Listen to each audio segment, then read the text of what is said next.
O cinema brasileiro é feito por muitas mãos e diversos sotaques. Em sua tela, acendem-se histórias que são suprimidas pelos discursos oficiais. Entrar em defesa da diversidade no cinema é também defender a diversidade da existência de diferentes povos, culturas e costumes brasileiros.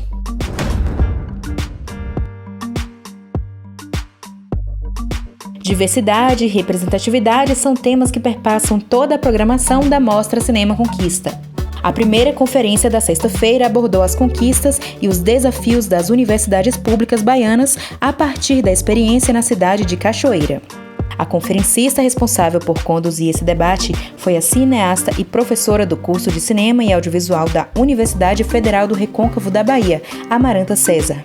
A professora ressaltou o papel do cinema para a emancipação dos indivíduos. A história não acontece, a nossa revelia, ela depende de nós e nós somos sujeitos históricos atravessados pelas injunções históricas, pelos condicionamentos da história, mas também sujeitos ativos, capazes de interferir na história, de promover novos olhares sobre as histórias não contadas, sobre aquilo que a história oficial apaga, produzir novas visibilidades.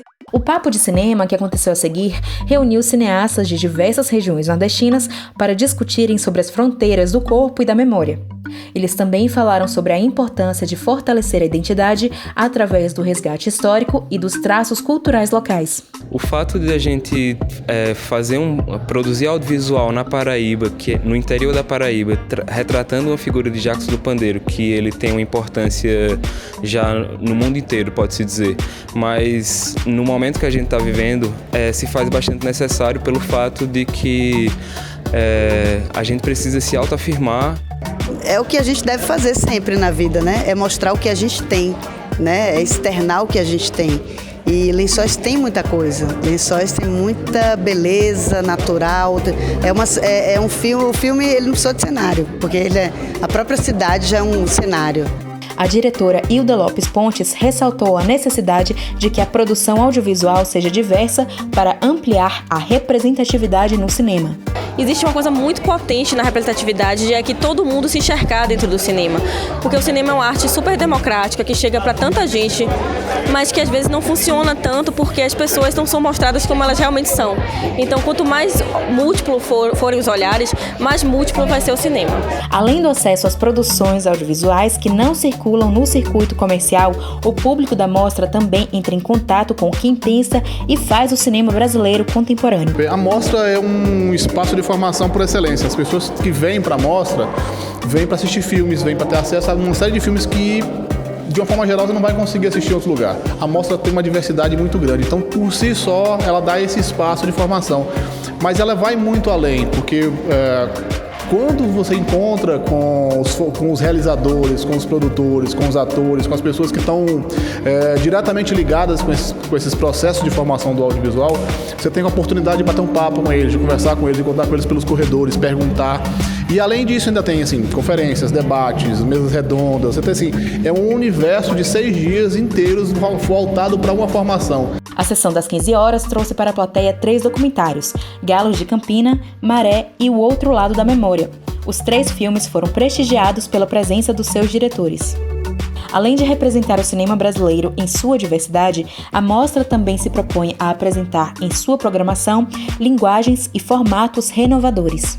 Então, o critério, na verdade, são filmes que proporcionem ao público experiências que eles não estejam acostumados a ter no cinema, né? Experiências de filmes muito diferentes do circuito comercial, filmes de historinha, mais de começo, meio e fim. A gente tenta apresentar propostas estéticas, narrativas, sonoras, que proporcionem essa novidade. Na verdade, esse filme teria sido um filme sobre um filme que eu não fiz, que foi o Viva o Povo Brasileiro. Ele começou com esse propósito, inclusive o projeto foi escrito com esse projeto, chamava-se Viva o Povo Brasileiro, por que não?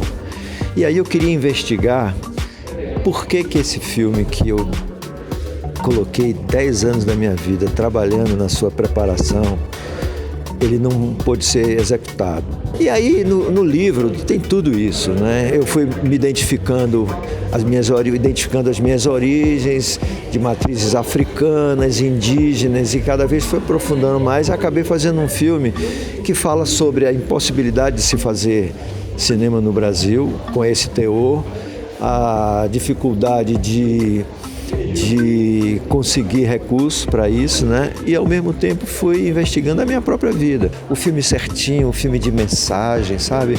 Explícita, mensagem explícita, isso não é muito da minha biografia, então eu gosto de filme assim. Alunos de várias escolas da cidade também participaram do evento. No último dia, foram os alunos do Colégio Modelo Luiz Eduardo Magalhães que acompanharam as sessões de cinema. A mostra de cinema já faz parte, né, da história cultural de Vitória da Conquista. É uma memória cultural de Vitória da Conquista. Sendo assim, a gente acabou assistindo aí do outro lado da memória, né? Estou um tanto quanto emocionada, inclusive, pelas questões que a gente vê em relação ao nosso país. À noite, a equipe da mostra agradeceu a presença do público pela participação na 14ª edição do evento e ressaltou a necessidade de entrar em defesa do cinema brasileiro e da Agência Nacional do Cinema, Ancine, no atual contexto político. E chega ao fim a 14ª edição da Mostra Cinema Conquista, um evento marcado pela diversidade de vozes e por lançar um olhar para o novo cinema. Durante a realização da Mostra Cinema Conquista, aconteceram aqui no Teatro do Centro de Cultura sessões às 15, às 17h40 e às 20 horas, com exibições de curtas, longas e média-metragens, entre ficção e documentários, com produções de várias regiões do país. A Mostra Cinema Conquista é 100% gratuita, com cinema 100% brasileiro.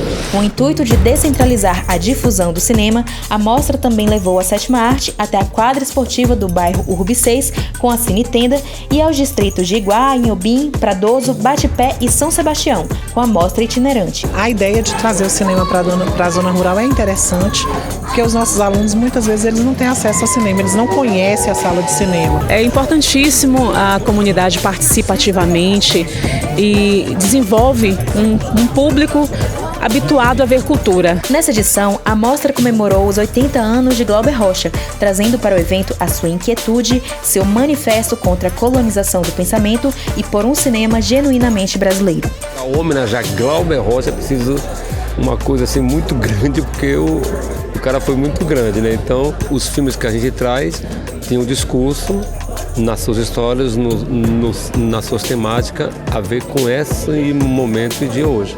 Ava Rocha, cantora e cineasta filha de Glauber, encerrou a primeira noite do evento com a apresentação musical Trança, com participação de Felipe Massumi, dedicando o show à memória do pai e à sua família. Eu me sinto muito conectada aqui à terra do meu pai, da minha avó. Tem uma ancestralidade aqui e eu me ligo a isso e é uma emoção muito grande. Sempre quis cantar aqui. A ambientação do Centro de Cultura também foi dedicada a Glauber, com expografia assinada pelo artista Vinícius Gil, porque para criar esse altar para Glauber, essas questões que ele levantava, essa contemporaneidade que ele tinha com artistas visuais da época, é uma exposição que te introduz para o altar dele, que era o cinema. Teoria e prática integram a programação da mostra. Além das exibições, o evento conta com atividades práticas e teóricas para fomentar um olhar crítico sobre o fazer e o pensar cinema. Durante toda a semana foram desenvolvidas 2 oficinas: roteiro colaborativo para o novo cinema e expansão do olhar crítico no cinema. Eu estou muito feliz de estar ministrando essa oficina com uma turma tão interessada em cinema, tão interessada em discutir cinema, em pensar cinema. O que eu estou fazendo aqui, na verdade, é dar alguns, digamos assim, abrir algumas janelas para a gente começar a treinar o olhar, para que quando a gente entre numa sala de cinema, a gente consiga também acionar algumas possibilidades de interpretação a partir de um olhar já mais treinado. O cineasta Geraldo Sarno e o filósofo Alterives Maciel Júnior ministraram o curso Do Movimento ao Tempo, uma panorâmica do cinema brasileiro. E aqui nós queremos pensar através do cinema a possibilidade de fazer uma política revolucionária, onde a potência da imagem force o espectador a pensar o país onde vivemos e a possibilidade de reinventar esse país